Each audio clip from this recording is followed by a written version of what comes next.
So I don't know if you guys saw this over the weekend, but there was hundreds of people reporting they saw a floating city in the skies above China. It was on Chinese news stations, and there's even a clip of it.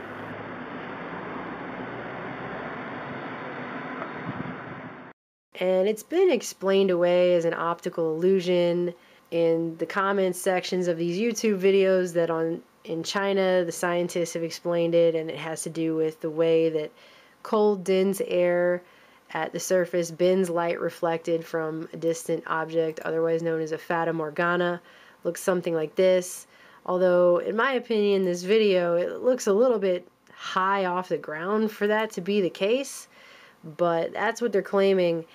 But there have been other sightings of these cities appearing in the sky that cannot be so easily explained away.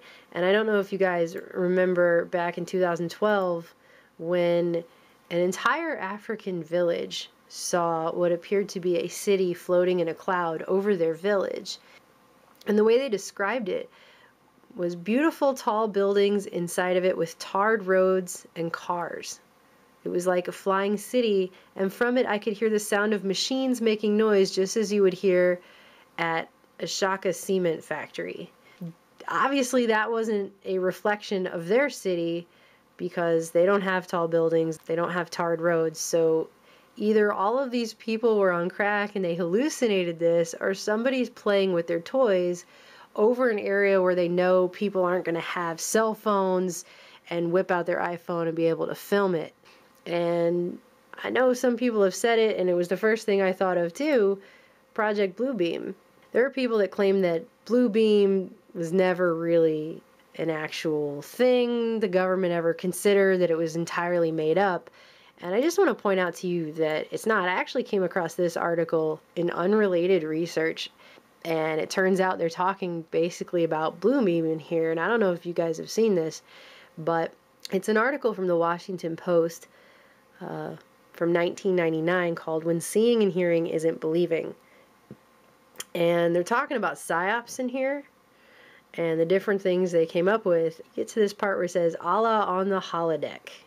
It talks about all these psyops that the Pentagon was planning against the Iraqis after the invasion of Kuwait in 1990. And one of the things they came up with was, what if the U.S. projected a holographic image of Allah floating over Baghdad, urging the Iraqi people and army to rise up against Saddam? A senior Air Force officer asked in 1990. According to a military physicist who was given the task of looking into this idea, the feasibility had been established of projecting large three-dimensional objects that appear to float in the air. But could they do it over Iraq? And it says that they calculated that projecting such a hologram over Baghdad several hundred feet would take a mirror more than a mile square in space, as well as huge projectors and power sources. And they weren't sure what Allah looked like. But then it goes on to say that the Gulf War hologram story might be dismissed were it not the case that Washington Post had learned a super secret program was established in 1994 to pursue the very technology for PSYOPs application.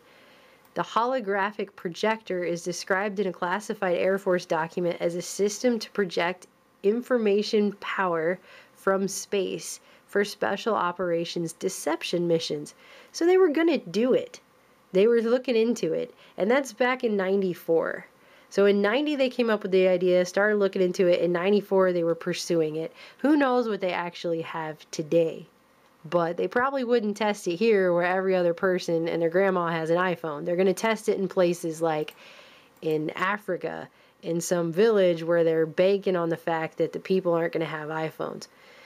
Not only that, but I just want to point out really quick, and by now you're probably figuring out that this mysterious sighting in China just gave me an excuse to talk about this article, but they also had a technology that takes a 10-minute digital recording of someone's voice and is able to clone their speech patterns in order to develop an accurate facsimile. So Los Alamos National Laboratory, they were coming up with that back in the 90s. Meaning all of these people today, for example, who, I don't know, commit crimes because they hear Obama's voice telling them to do it may actually be hearing a psychotronic weapon with Obama's voice, because apparently the PSYOPs team at Los Alamos was coming up with stuff like this back in the 90s.